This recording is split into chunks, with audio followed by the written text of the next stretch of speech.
Hello everyone, Chris here with Platinum Reviews. Today we are playing some Code Vein 2 and we are going to be fighting the Dejected Assailant. This is the first major boss that we are going to fight in Code Vein 2. There are two minor bosses that are part of missions, but those didn't really warrant a video, so this is the first major one.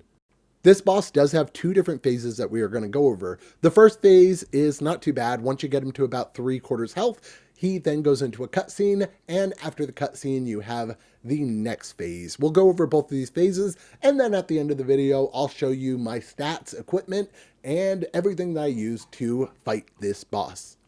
Two things really quick before we actually get into the fight. The partner is going to be set to where he is fighting alongside you instead of powering you up. This way we can kind of hang back, which is the second part. We're going to be hanging back a lot in this fight. That way the partner is doing a lot of the damage, and also that way we can recharge our stuff when we do get downed, and we can wait for the partner to come back. All right, so a few things right off the bat. He has this move here where he kind of does that barrier around him and charges forward. There's three different variations of that. That's the first variation. I'll showcase the other variations once we get to that. Here is the second one. He does that charge, and then he does a slash with it. Now, there's one other variation of that, which he's going to do in a moment. He's going to do that charge, a swipe attack, and then his arm's going to raise into the sky. As you can see right there, wait a second and then dodge, because if you dodge immediately after that, you are going to get hit. So just something to keep in mind. Now we're going to keep doing damage to him. As you can see, we went down there, but we had a partner to revive us, and that's what's going to help kind of being away from it a little bit. Now he's getting close to that 3/4 health mark, so we're going to kind of do some damage on there. You'll see him kind of whimper down or whatever the heck it is, and we're going to press R2 or L2 if you're playing on Xbox, and we're going to do our heavy attack with that.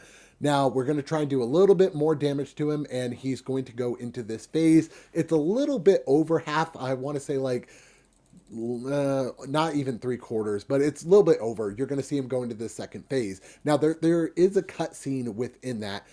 So just something to keep in mind. When you see him do that, if you can get behind him, try your best to get behind him, because you can do a lot of damage, as you can see there. Whenever he does that, he goes one way and he goes the other. Wait until that purple line is pretty close to you and then dodge. Give it a second and then dodge again.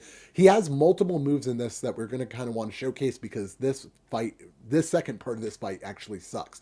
He's going to do that. Stay away from him. If you do happen to be close to him while he does that ground grab, glide to the right or left. Now, the move that we were talking about before, where he does that charge attack, he adds a fourth move to that. So after he does his little slam on the ground, stay away from him, because he is going to do another blast attack on the ground. That move, you're just going to want to kind of dodge away. That one is very, very hard to actually dodge whenever he does it. So if you can get behind him, definitely do it, but it kind of sucks. Like I said before, with that one, if you can get behind him, it is huge, absolutely huge.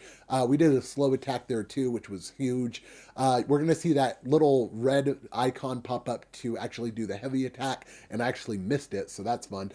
If you see him disappear, get ready to dodge. Anytime he disappears, he's going to slam down. More often than not, he's going to slam down on you. There's one move he didn't do in this, which is a red beam that absolutely wrecks you. If you see him doing that red beam, get behind him, or just be prepared to keep dodging to the right or to the left. And that is the fight. If you have any questions about it, let me know in the comments down below. It's kind of a pain in the ass, but hopefully I kind of helped out a little bit.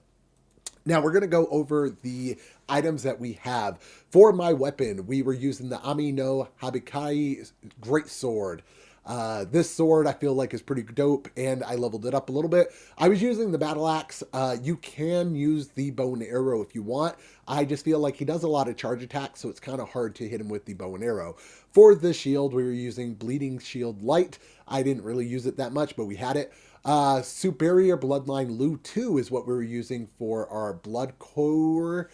You can actually go talk to Lu and get the upgrade of that if you haven't already.